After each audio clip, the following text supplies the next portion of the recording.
dari grafik si ideal gas yang ini, berarti real gas tersebut dia mempunyai internal polar forces-nya yang paling kuat. Semakin dia dekat, misalnya di sini, berarti dia internal polar forces-nya yang lemah. Sehingga kalian ngecek aja nanti internal polar forces yang mana yang kuat, yang lemah dari si substance tersebut. Terus sama grafik-grafik kemarin tuh yang 4 itu. Ntar kalian bisa lihat yang di pembahasan worksheet kemarin. Itu untuk ideal gas. Ini perhitungannya udah lah ya. Sekarang kita lanjut ke liquid.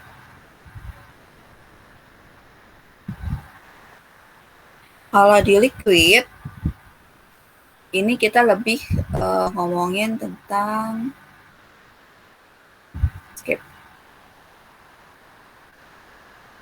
kita tentang perubahan antara dari solid, kan karena liquid itu di tengah-tengah base. So nanti ada perubahan dari solid ke liquid, dari liquid ke gas,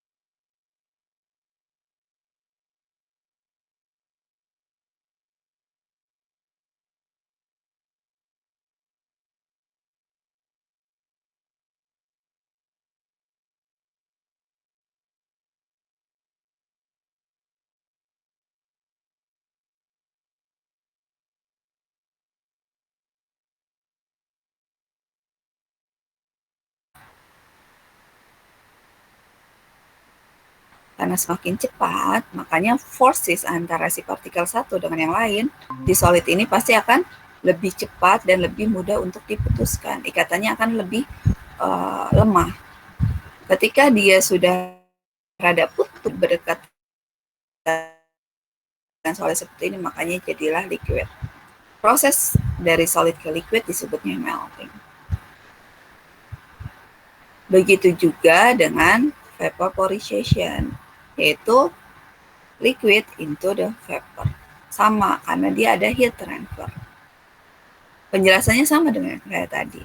Karena ada penambahan heat, ada energy transfer dari liquid, sehingga membuat partikel si liquidnya itu akan move-nya lebih cepat. So, attraction-nya, forces-nya itu akan lebih lemah. Karena lemah, sehingga akan membuat partikelnya itu lebih menjauh dan menjadilah dia bentuknya seperti gas. Pergerakannya lebih cepat dan lebih random. Sekarang kita balik. Kalau tadi energy transfer, sekarang energinya kita hilangkan, yaitu di freezing. Ketika liquid menjadi solid. Ketika liquid menjadi solid, dia lose energy kinetic. Kenapa? Karena kan temperaturnya diturunkan. Karena temperaturnya diturunkan, so movement-nya yang tadi movement-nya dia lebih cepat, karena kekurangan energi, makanya dia movement-nya akan lebih lambat. That's why, karena lambat, so antara partikel satu dengan partikel yang kedua akan lebih dekatan dong. Karena lebih dekat, pasti lebih ada attraction-nya. Attraction-nya antara kedua partikel tersebut, makanya makin lama akan strukturnya akan lebih mendekat seperti solid. Semakin lama suhunya diturunkan, berarti movement-nya juga akan semakin lambat. Sehingga semakin dekat, makin lama akan menjadi solid bentuknya. Kayak gitu. Begitu juga untuk kondensasi. Dari gas menjadi liquid. Ini nanti kalian jangan kebalik ya antara vaporization sama condensation. Sama seperti itu, cuman di sini bedanya dia dari gas menjadi liquid saja. Lose kinetic energy, terus sehingga movement-nya akan lebih rendah sehingga attraction-nya akan lebih kuat. Terus antar partikelnya juga makin lama makin lebih dekat. Jadilah nanti liquid kayak gitu. Untuk gas sama liquid, ada pertanyaan guys sebelum kita lanjut ke solid?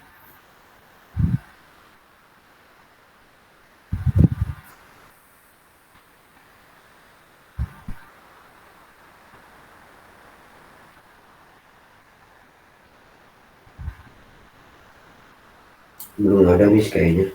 Oke. Next ya.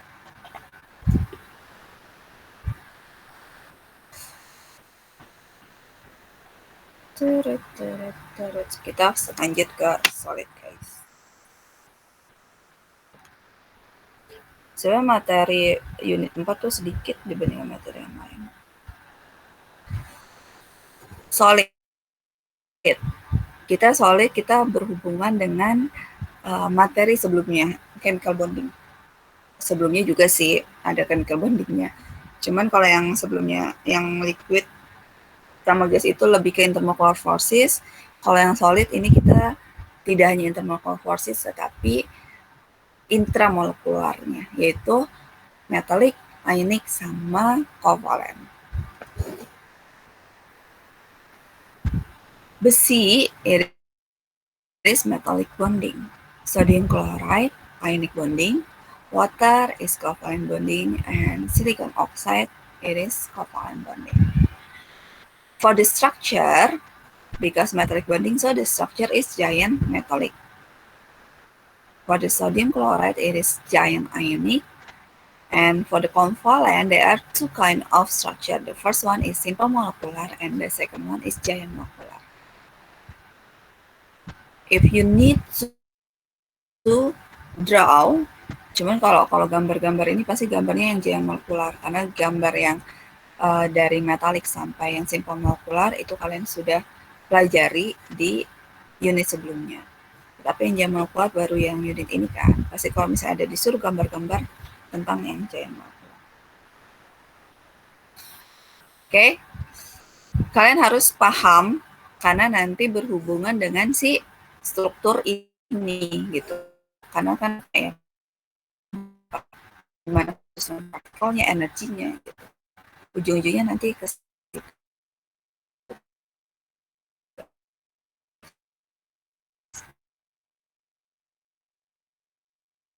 positif ionnya. Sementara kalau di giant ionic dia bentuknya lebih dia lattice sebenarnya. Cuman lattice-nya yang si giant ionic itu dia lebih terstruktur, dimana kalau yang satunya negatif di sampingnya positif dan seterusnya. Kalau yang ini karena si elektronnya itu menyebar, dia bergerak terus-terusan. Sementara kalau ini dia tidak ada pergerakan kalau di solidnya, karena dia sudah rigid seperti itu. Kalau covalent bonding, kalau simple molekular, itu yang sudah kita pelajari guys yang kemarin. Ada bentuk tetrahedral, ada bentuk linear, ada bentuk planar, dan sebagainya.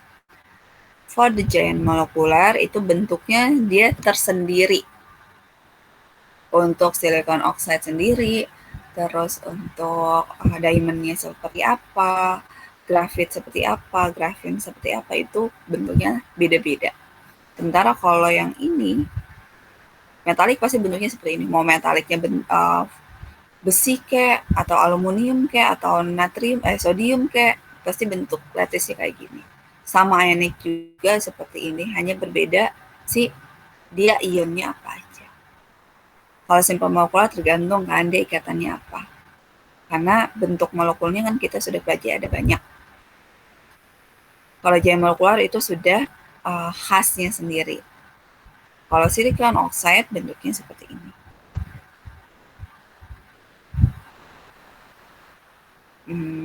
Next. Kita masuk ke giant molekular. So, di giant ini, itu giant tuh maksudnya apa? Giant itu huge guys, besar. Besarnya di sini dia mengikat terus-terusan ikatan yang lainnya gitu. Bodinya nggak cuman antara H sama O doang misalnya, tetapi dia terus-terusan. Kalau kayak kalian sudah pelajari tentang si grafit, dia mempunyai layarnya terus-terusan, layarnya banyak. Terus ikatannya ke sampingnya juga terus-terusan ada. Nah, di sini kita akan pelajari tentang allotrophs. Allotrophs itu apa? Allotrophs is different form of the same element. Jadi satu jenis elemen dia bisa punya bentuk struktur yang berbeda-beda. Karena strukturnya berbeda-beda, so the properties juga beda. They have different properties. Ya. Seperti contohnya si grafit sama diamond ini. Dia hanya berasal dari satu jenis elemen, yaitu karbon. Tetapi bentuk strukturnya atau sifatnya berbeda, di mana si grafit ini dia lebih lembut, lebih mudah patah kan. Sementara diamond itu merupakan batu permata yang paling keras yang paling sulit untuk dipecahkan.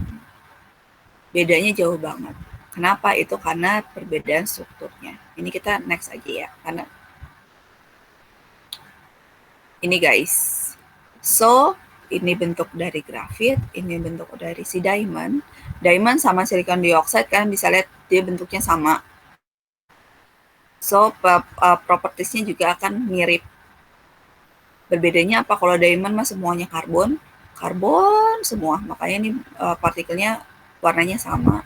Tetapi kalau untuk silicon dioxide atau SiO2 ini dia tersusun atas silikon sama oxide. Tinggal kalian beda-bedain aja, yang satu silikon berarti sebelahnya oxide dan seterusnya, seperti itu. Bentuknya akan sama dengan diamond. Kalian harus bisa cara gambarnya, guys. Seenggaknya grafit sama diamond sama silicon dioxide. Sementara yang ini jarang disuruh bikin gambar.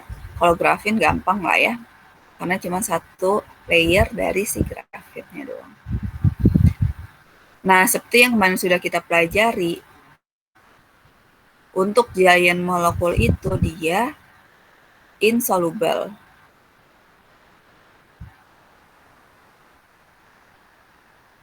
Insoluble di mana aja? Di water, di acid, dilute acid, sama dilute base. Water, kalau acidnya itu konsentrasinya tinggi atau concentrated acid sama concentrated base itu masih memungkinkan untuk dia soluble apabila dikasih suhu yang tinggi. Tetapi kalau untuk dilute acid sama base atau yang konsentrasinya rendah itu tidak akan soluble, guys. Dia tidak larut. Kenapa nggak larut? Karena tadi strukturnya dia giant molekular. Ini hanya satu bentuk struktur saja. Ini masih nge-connect terus-terusan panjang. Ini juga gitu. Pertama alasan yang kemarin kan kita sudah bahas ya. Untuk grafit sama diamond itu dia tersusun dari ikatan kovalen sama kovalen. Dimana ikatan kovalennya ini dia kuat. Satu. Kedua, terus dia juga bentuknya kan strukturnya besar, huge. Karena giant molekular. So, untuk memutuskan, karena dia soluble kan, soluble itu berarti larut kan. Larut itu ikatannya ini harus diputuskan guys. Nah, untuk memutuskan ikatan ininya, perlu energi yang tinggi. So, they need to overcome huge energy to break the bond. While for the water, acid and base itu energi air H2O, energi acid maupun itu acidnya strong acid atau strong base itu akan sulit atau tidak cukup energinya untuk memutuskan energi yang dipunyai sama si giant molekular tersebut. Makanya giant molekular itu insoluble di dalam air. Itu ya. Itu kalau ngomongin soluble sama insoluble-nya. Terus kalau kita ngomongin dia dapat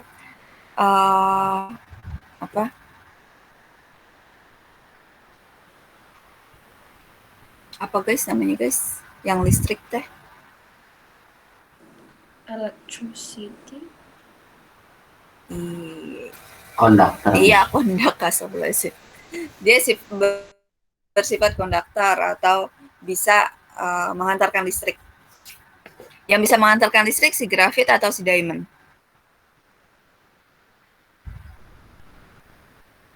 Yang mana? Grafit.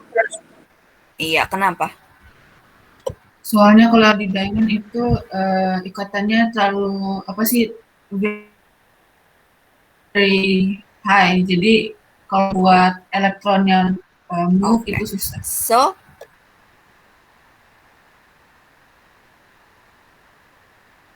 guys, kalau kita ngomongin ini penuhi, syarat pertama adalah harus ada perbedaan charge di partikelnya. So, ada positif sama ada negatif.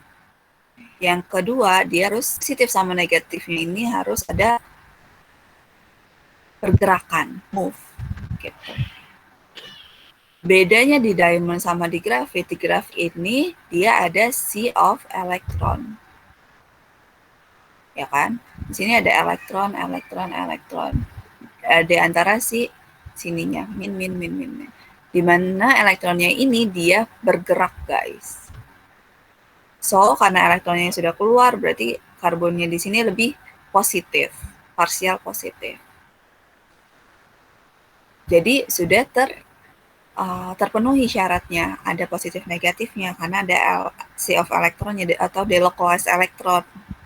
Delocalized elektron itu elektron yang terus bergerak di sekitar diri dia, gitu. Berarti kedua syarat ini sudah terpenuhi, hanya si grafit itu dapat menghantarkan listrik. Bagaimana dengan diamond? Diamond tidak. Kenapa? Karena tidak ada positif negatifnya di diamond. Satu atom karbon C, dia sudah mengikat 4 atom yang lainnya. Sudah penuh dong, ya kan? Elektronnya sudah nggak ada lagi karena sudah mengikat keempat tersebut. Sementara kalau di sini kan hanya dia mengikat 3 doang. Yang ini, terus yang partikel ini dia hanya mengikat 1, 2, 3. Sementara karbon itu perlu 4 ikatan, ya kan? Dia cuma 3 ikatan. Terus yang satunya apa? Yang satunya elektron tadi, sea of elektron tadi yang terus-terusan bergerak, delocalized elektron. Sementara kalau di diamond enggak, karena dia sudah full mengikat 4. So, tidak ada opposite charge-nya, nggak ada positif, nggak ada negatif, dan nggak ada pergerakannya. Oleh karena itu, diamond tidak mengantarkan listrik. Next, kenapa yang ini soft, kenapa yang ini dia kuat? Karena ada layernya untuk si grafit. Mau kalian jawabnya layer boleh, shade-nya boleh, terserah. Nah, antara satu struktur antara grafit ini dihubungkan oleh layer, di mana si layernya ini dia hanya mempunyai intermolecular forces yang tidak kuat atau yang paling lemah, yaitu van der Waals. Karena intermolecular forces van der Waals itu lemah, oleh karena itu dia lebih mudah diputuskan. Makanya dia sifatnya adalah lembut gitu, soft. Sementara kalau diamond dia tidak punya layer, ikatannya sudah kuat, sudah rigid seperti itu, makanya dia tidak mudah untuk diputuskan. Sama juga untuk si silicon dioxide. So, diamond sama silicon dioxide itu sama ya sifatnya. Sementara grafit sama grafin yang hampir sama sifatnya. Gitu. Wait. Nah, di sini ya kalian harus bedain. Jangan mentang-mentang dia gambarnya besar, strukturnya kelihatannya besar, terus nanti kalian anggapnya dia adalah giant molekular. Tidak. Tadi giant molekular itu dia kayak infinite gitu loh guys, hampir seperti infinite. Kenapa? Karena saking besarnya ikatannya, saking kuatnya ikatannya. Sementara untuk simple molekular itu dia sudah jelas H2O, hanya ada 2, O-nya ada 1, kayak gitu. Sementara kan kalau ini C karbon, C-nya ada berapa nggak tertulis gitu. Beda sama yang Fullerens, mau dia Buckminster Fullerens atau nanotubes, itu jumlah karbonnya sudah jelas. C60 misalnya, C120, C berapa gitu, itu udah jelas, sudah pasti. So, yang jelas atau yang sudah pasti itu masuk ke simple molekular, bukan giant molekular. Ini terkadang ada yang salah jawab. Disangkanya Fullerens itu adalah giant molekular, padahal bukan. Gitu. Sekarang kita masuk ke, sebenarnya Miss mau ngajarin ini, King. Tetapi sebelum kita jelas, ini secara garis besarnya seperti ini. Kita masuk ke perbedaan antara solid yang metal sama solid yang ionik. Solid metal itu dia sifatnya ini malleable sama ductile. Sementara kalau solidnya itu adalah iron molecule, dia brittle. Malleable apa? Metal, seperti yang kalian suka lihat. Kayak kalau misi selalu bayanginnya itu pembuatan pedang, guys. Pedang itu dia kan dari metal. Walaupun dikasih kan mau dia sel atau dalam ionik atau dalam kovalen, dia kan simple kovalen ya, di sini menjadi kovalen. Dia butuh energi tinggi untuk memutuskan ikatannya.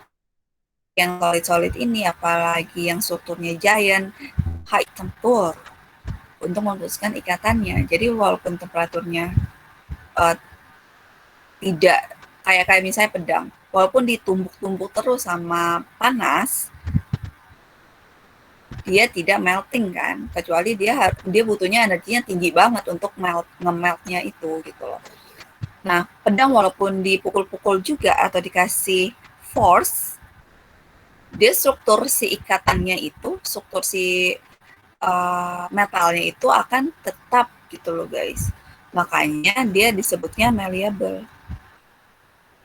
Oleh karena itu, kalau metal dia bisa dibentuk-bentuk-bentuk.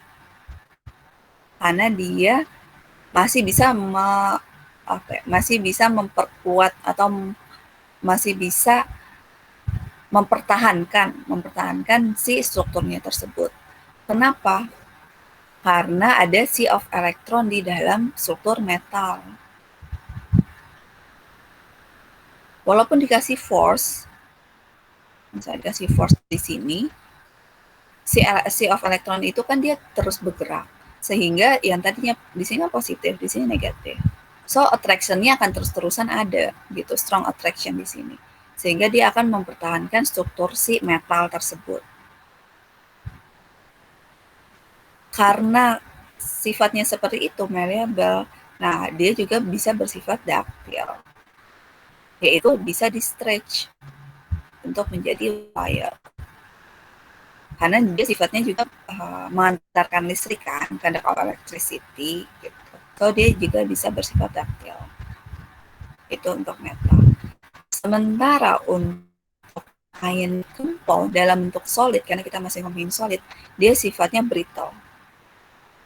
Brittle itu apa? Mudah dipatahkan, guys. Kenapa mudah dipatahkan? Dalam bentuk solidnya, si ionic compound ini kan ada positif, ada negatif. Kita di sini positif lagi kan? Apabila kita kasih force di sini, ditempa atau dipukul si solid ionic compound ini, nanti ikatannya akan putus. Di mana putusnya ini kenapa? Pertama dia belum putus dulu guys. Kayak di mana yang positif sama positif dia bisa berdekatan.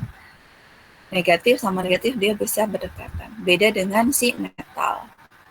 Walaupun positif sama positif berdekatan, pasti ada elektron, si elektron di sampingnya. So nanti attraction-nya akan lebih ke positif sama negatif, bukan positif sama positif. Tetapi untuk ionic compound kan dia tidak ada si elektron, sudah dalam bentuk ionnya. Kalau kemungkinan ada yang positif karena negatif. Of course, the same charge dia akan ada repulsion, saling tolak menolak. Karena saling tolak menolak inilah yang akan memudahkan terjadinya pemutusan ikatan. So, akan putus nih ikatannya, lebih mudah diputuskan dibandingkan ikatan si metal. Makanya untuk ionic compound sifatnya brittle, untuk si metal sifatnya malleable namanya. Gitu. Sampai sini ada pertanyaan? Miss, Ya. masih belum paham yang malleable. Malleable, oke. Kita nonton ini dulu ya. Wait guys, ininya harus Miss ganti dulu. Ke setting.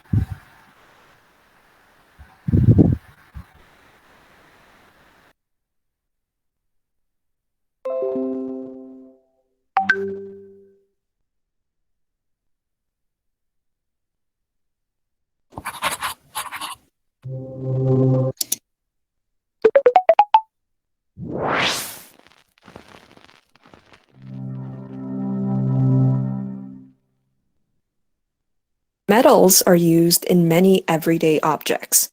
This morning, when I woke up, I decided to have a soft-boiled egg and a cup of coffee. The pot I used is made of metal. The kettle is made of plastic, but the coiled heating element inside it is made of metal. Metals are good conductors of heat. This is the reason why metals are used to make these everyday objects. You would never see a pot made of wood or a heating element made of plastic. Metals are also good conductors of electricity. The wire connecting your kettle to the electrical socket is actually made of many copper wires, insulated with a layer of rubber. Think about the shapes of the everyday objects we described. The pot, the heating element inside the kettle, and the copper wires. Notice that they are very different. Metals are malleable. This means that they can be molded into different shapes. Metals are very ductile. This means that they can be stretched into wires. To fully understand these properties of metals, we must understand metallic bonding. When we talk about metallic bonding, we are actually describing the electrostatic attraction between the metal ions arranged in a lattice structure and the free-floating electrons around them. Since these electrons are free to move around, the term sea of electrons is also used. What is a lattice structure, and where have you heard this term before? Let's pause the lesson to think about this and resume when you are done. The term lattice structure means that there is a regular repeating pattern. We have heard this term before when discussing ionic lattices. It is used to describe the alternating positions of the metal and non-metal ions. In metallic structures, however, there are only metal ions. These metal ions are arranged side by side in a regular repeating pattern. The free-floating electrons act like a glue and hold the structure in place. This is a very strong attraction and explains why metals have high melting and boiling points. A lot of heat energy is needed to overcome this attraction. This is also why metals are very good conductors of heat. Free-floating electrons are the reason why metals can conduct electricity. Metals are malleable and ductile because no matter what shape the metal takes, the free-floating electrons will conform to that shape. The strong electrostatic attraction will remain and therefore the structure stays intact. Let's think about it. Cars and bicycles, trains, planes, buildings, cutlery, spectacles, furniture, and endless items can be made from metals. To recap, the electrostatic attraction between metal ions arranged in a lattice structure and free-floating electrons is known as metallic bonding. This explains many properties of metals. They are good conductors of heat and electricity, have high melting and boiling points, and are malleable and ductile.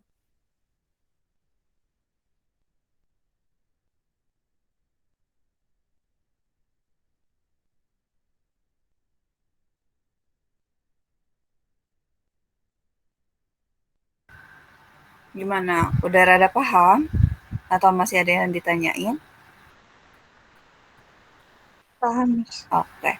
Kalau untuk yang ionic bonding mau kita tonton lagi? Boleh, Miss. Yuk kita tonton ya.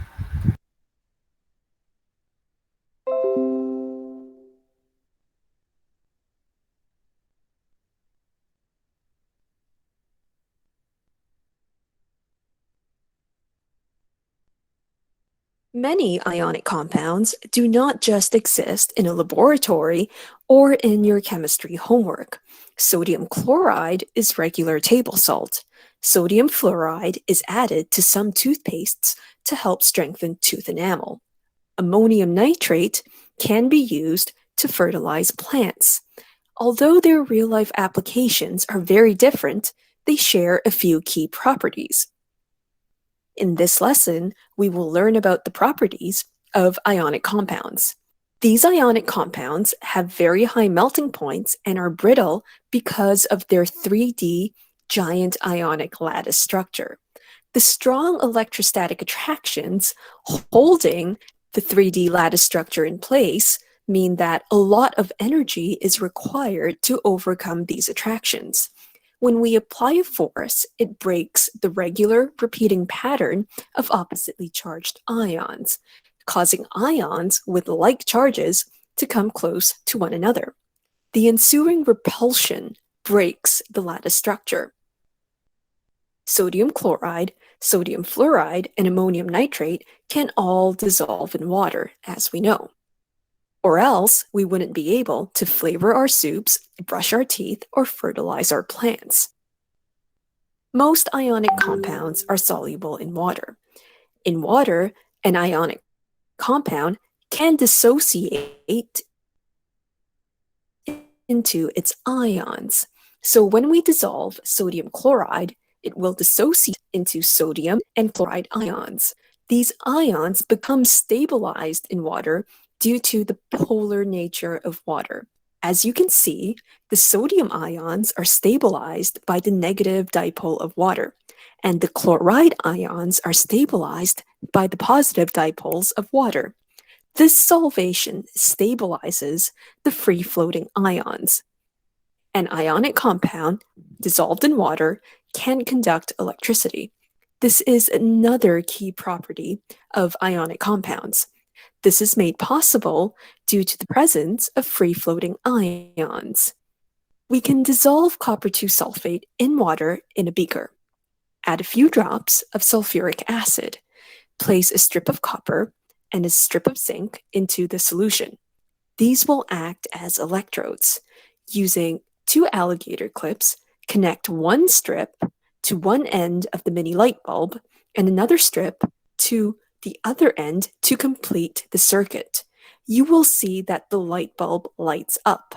Hence, this solution conducts electricity.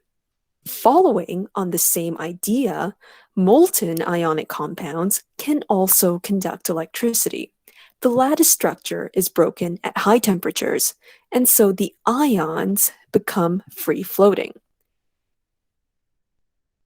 In summary, ionic compounds have high melting points, are brittle, and can conduct electricity when dissolved in water or molten due to the presence of free-floating ions.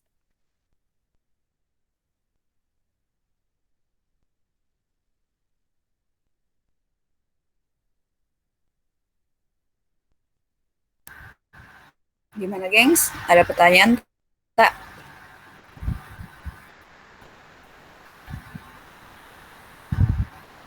Udah rada paham untuk sifat dari solid metal yang metallic compound yang bentuk solidnya, sama ionic compound yang dalam bentuk solidnya. Tadi yang ionic compound di video ada yang dalam bentuk molten sama aqueous juga sih. Yang ini dulu, yang malleable, ductile, sama yang brittle. Udah paham semua atau masih perlu dijelaskan lagi, geng?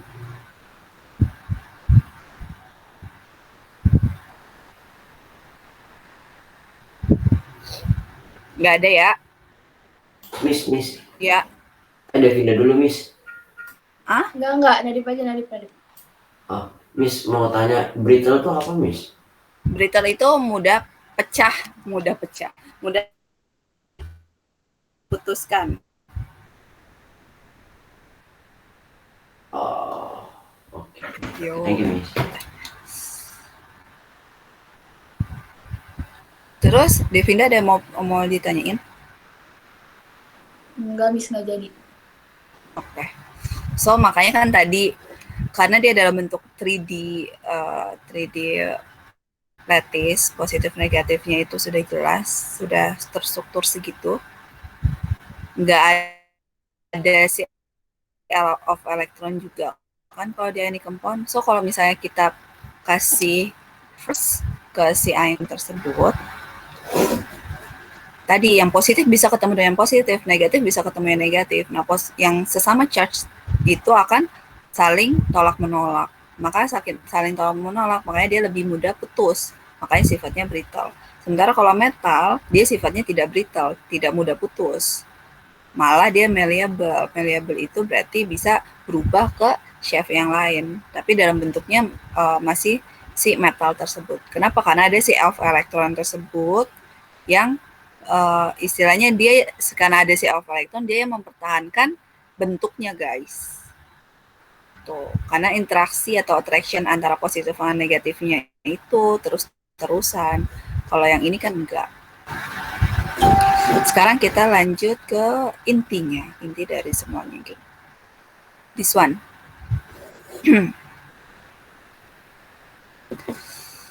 Ini Miss sudah bedain antara metallic compound, ionic compound, sama covalent compound-nya. Di covalent compound kita ada giant metallic, giant molekular sama simple molekular. Ya, one by one. Kalau strukturnya udah lah, gampang lah ya, kan tadi sudah Miss jelasin. Terus partikelnya juga sudah, dimana kalau metal berarti dia hanya tersusun dari metal saja, Na, kalium, litium, kalsium dan sebagainya yang bentuknya metal. Kalau dicampur ya nggak apa-apa, berarti itu campuran si metal tersebut. Misalnya aluminium dicampur sama apa gitu, sama besi misalnya, itu juga dia bentuknya metal. Ini kita udah pelajari di unit sebelumnya kan. Kalau ion pasti ada metal, ada non-metal. Ada metal, ada non-metal ya. Kenapa? Karena dia harus ada yang positif charge si metalnya, negatif charge si non-metalnya. Gitu. Kalau covalent, dia semuanya tersusun antara non-metal sama non-metal. Itu. Bedanya kalau di bonding si metalik, dia ada electrostatic force antara si positif ion sama delocalize of electronnya atau si F elektron. Tapi kalau ionic bond, electrostatic force-nya itu antara si kation sama anionnya. Kalau kalau covalent dia tidak ada. Dia hanya ada partial negatif sama partial positif saja. So, force-nya lebih lemah dibandingkan metal sama ion. Physical properties-nya, ini pada umumnya ya guys, pada umumnya. Kalau metalik itu umumnya dia sifatnya solid, ionic juga umumnya sifatnya solid, giant covalent umumnya yang sifatnya solid, untuk kovalen yang simple kovalen atau simple molekular itu suka beda-beda guys.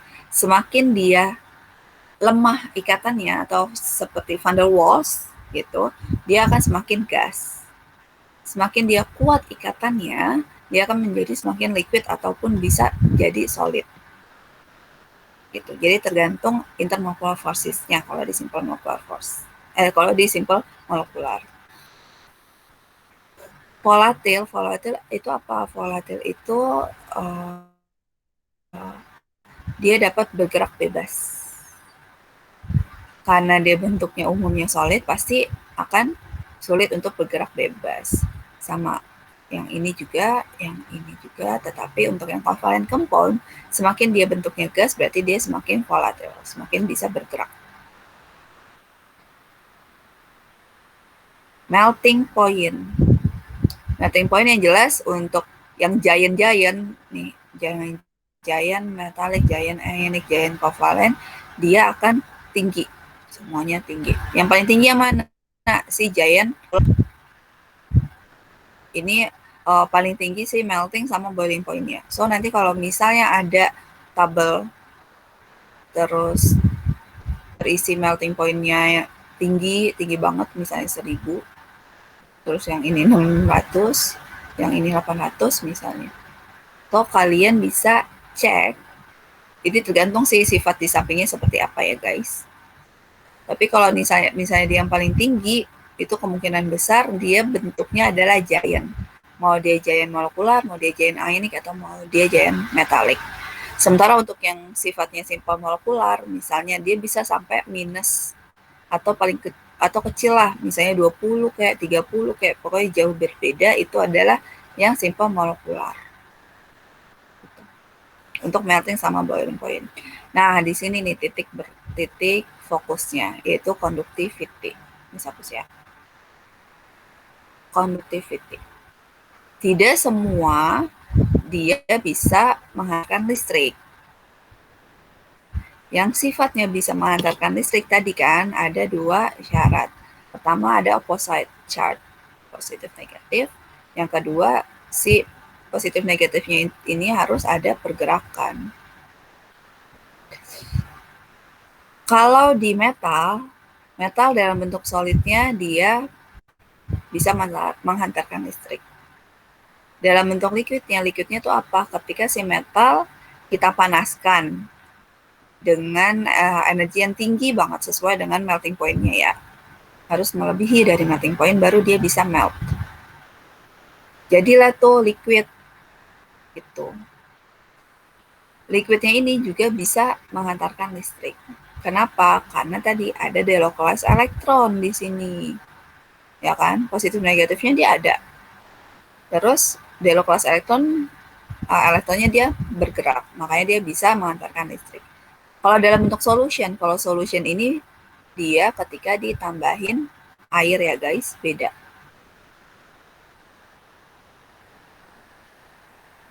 So kalau liquid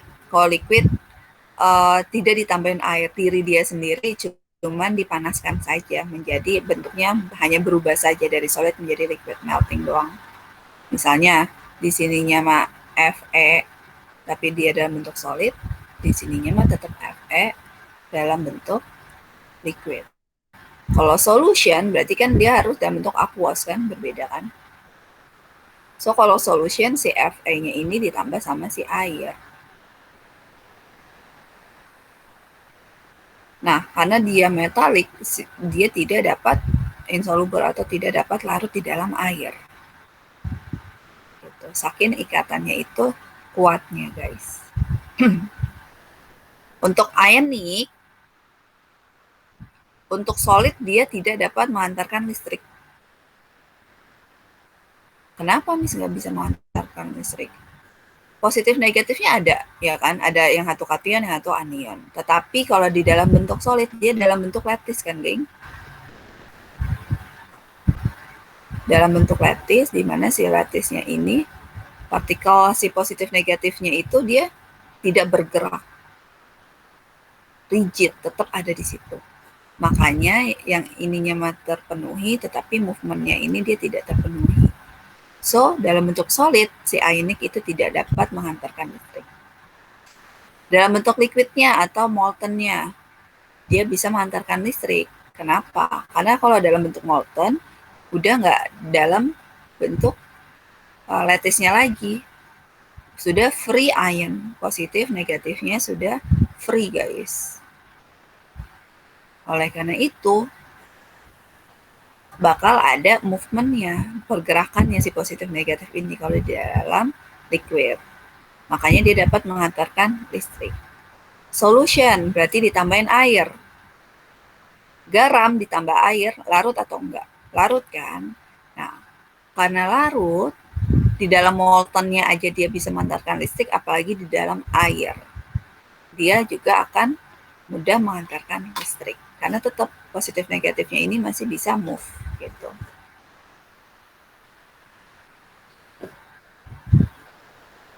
Sekarang giant molekular. Kalau giant molekular tergantung kan tadi apa gitu. Kalau yang jelas si giant molekular itu dia solution nggak bisa, nggak larut di dalam air kan. Liquid dia bisa, tetapi energinya tinggi banget, lebih tinggi daripada si metalik. Ini tetapi juga tidak bisa mengandalkan listrik kecuali si grafit, karena tadi grafit itu dia ada delocalized elektronnya, sama kayak metallic compound. Yang lainnya berarti tidak dapat mengantarkan listrik. So kalau misalnya nanti melting point-nya atau boiling point-nya tinggi, misalnya 1000 derajat Celcius misal, terus conductivity-nya misalnya yang satu dia pure conductivity. Udah jelas nih, 100 di dalam solidnya dia pure conductivity, 1000 dalam solidnya dia pure conductivity, berarti kemungkinan besar sih komponnya adalah giant molekular kayak gitu. Sementara untuk simple molekular itu tergantung, guys. Nanti di sini kita lebih bisa belajar di materi asam basah. Di simple molekular itu ada asam basah, di mana asam basahnya ini kalau dia bentuknya asam kuat sama basa kuat, dia dapat mengantarkan listrik. Tapi kalau dia kalau dia bentuknya asam lemah, basa lemah, dia tidak dapat mengantarkan. Dia dapat mengantarkan listrik, tetapi hanya lemah. So selebihnya daripada itu dia tidak dapat mengantarkan listrik. So pada umumnya untuk yang simple molekular itu lebih banyak yang pure konduktor atau sulit untuk mengantarkan listrik. Udah selesai guys materi kita. Ini mah kayak rangkuman yang tadi ini sudah jelaskan. Sampai sini ada pertanyaan, geng?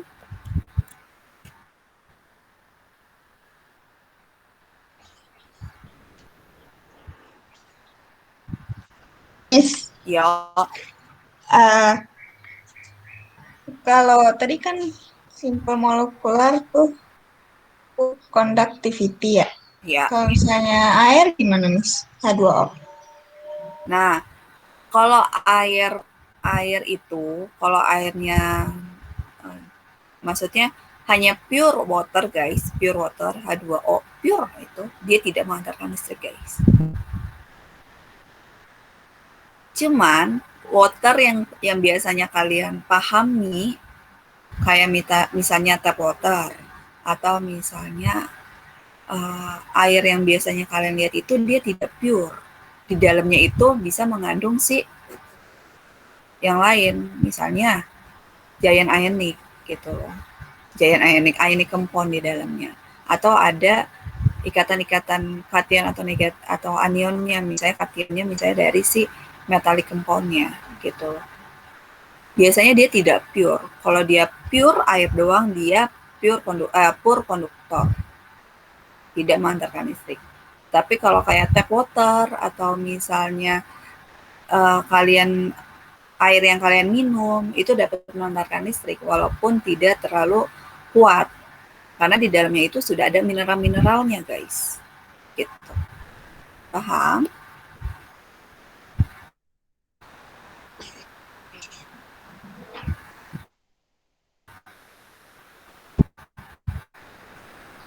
Ada pertanyaan yang lainnya?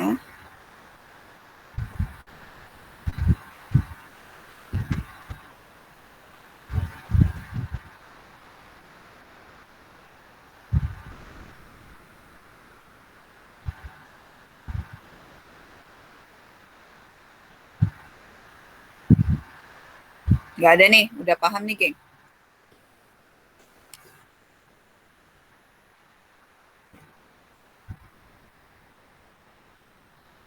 Insya Allah, Miss. Cuman Jumat di review lagi kan ya, Miss ya? Jumat mau review apa lagi? Udah review. Biar lebih paham lagi, Miss. Masa Miss mulai yang hari ini lagi? Kalian tuh perlunya bukan review materi sebenarnya. Ngerjain soal, guys. Materi yang sudah paham, waktu ngerjain soal kalian kan suka bingung. Miss kasih soal aja ya sekarang ya, nanti kalian kerjain lah. Jumat, kalau misalnya nggak perlu dikumpul, cuman kan kalau kalian ngerjain nanti bisa lebih paham gitu. Nanti Jumat kalau bisa, insya Allah, Miss ngawas nggak ya? Kalau Miss nggak ngawas ya guys, kalau Miss nggak ngawas kita bahas soal yang hari ini Miss kasih, gitu ya. Jadi mendingan kalian kerjain supaya kalian tahu, oh gue salahnya di sini loh. Gitu. Oke, geng? Oke, Miss. Sip. Miss tutup nih ya. Thank you guys untuk hari ini. Mudah-mudahan paham. Hari Selasa, minggu depan kita akan unit test. See you guys. Assalamualaikum warahmatullahi wabarakatuh. Waalaikumsalam warahmatullahi wabarakatuh. Thank you, Miss. Thank you, Miss.